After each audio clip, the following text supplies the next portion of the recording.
बाला साहेब ठाकरे की जयंती पर महाराष्ट्र में शिंदे गुट और बीजेपी के बीच बढ़ती नजदीकियों ने एक बार फिर सियासी हलकों में हलचल पैदा कर दी है। शिंदे गुट और बीजेपी के बीच पक रही खिचड़ी की महक महाराष्ट्र के सियासी हलकों में दूर तक पहुंच रही है। प्रधानमंत्री नरेंद्र मोदी की ओर से मुंबई यात्रा के दौरान राज्य के मुख्यमंत्री एकनाथ शिंदे के लिए दिखाई गई गर्मजोशी पिछले कुछ दिनों से चर्चा का विषय बनी हुई है। महाराष्ट्र पहुंचे प्रधान नरेंद्र मोदी मुख्यमंत्री एकनाथ शिंदे से काफी घुलते मिलते नजर आए। कहा जा रहा है कि पूरे कार्यक्रम के दौरान दोनों नेता लगातार आपस में चर्चा में जुटे रहे। अब इन नजदीकियों के तार आगामी लोकसभा और विधानसभा चुनाव से भी जोड़कर देखा जा रहा है। शिवसेना में फूट और राज्य में भाजपा शिंदे की सरकार आने के बाद पीएम मोदी पहली बार मुंबई पहुंचे थे। भाजपा के एक अधिकारी के मुताबिक पीएम ने हाव भाव और बातों से यह साफ कर दिया है कि शिंदे भाजपा के लिए खास है। कहा जा रहा है कि शिंदे के प्रति पीएम मोदी का झुकाव एयरपोर्ट पर उतरने के साथ ही देखा जा रहा था। उन्होंने सीएम के कंधे पर हाथ रखा, भाषण की तारीफ की। इसके अलावा दोनों ही नेता मंच पर भी लगातार चर्चा में जुटे रहे। शिंदे गुट के नेता और राज्य सरकार में मंत्री दीपक केसरकर ने कहा कि पीएम ने एक बार नहीं बल्कि 2 बार सार्वजनिक तौर पर शिंदे फडणवीस सरकार की तारीफ की है।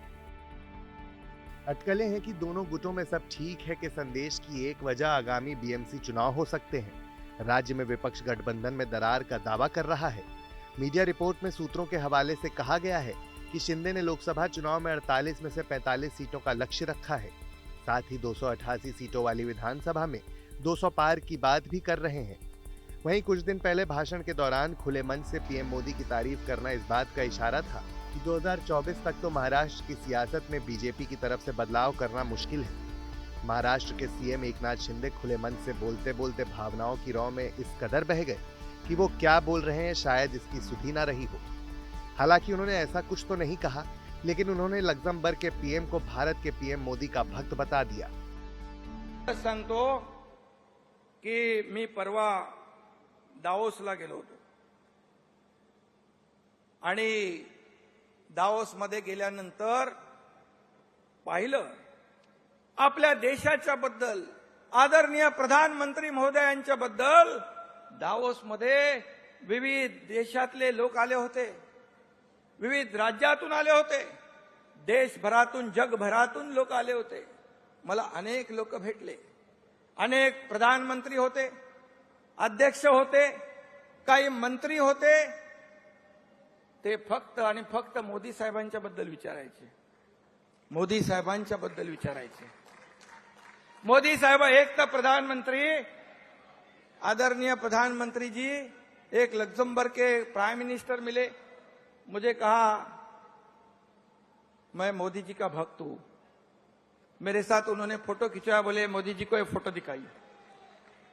जर्मन के कुछ लोग मिले, सऊदी के कुछ प्रमुख लोग मिले, बोले आप मोदी जी के साथ हो ना? मैंने कहा हम उनके लोग हैं।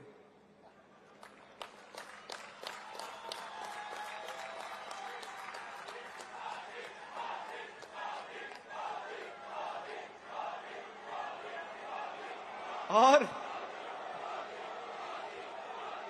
मुझे कहने को बहुत आनंद हो रहा है कि मोदी जी का करिश्मा, उनके लोकप्रियता की डंका तो अपने देश में तो बजा रहे हम सब, लेकिन दुनिया में दावोस में भी उनके नाम की डंका सुनाई पड़ रही है।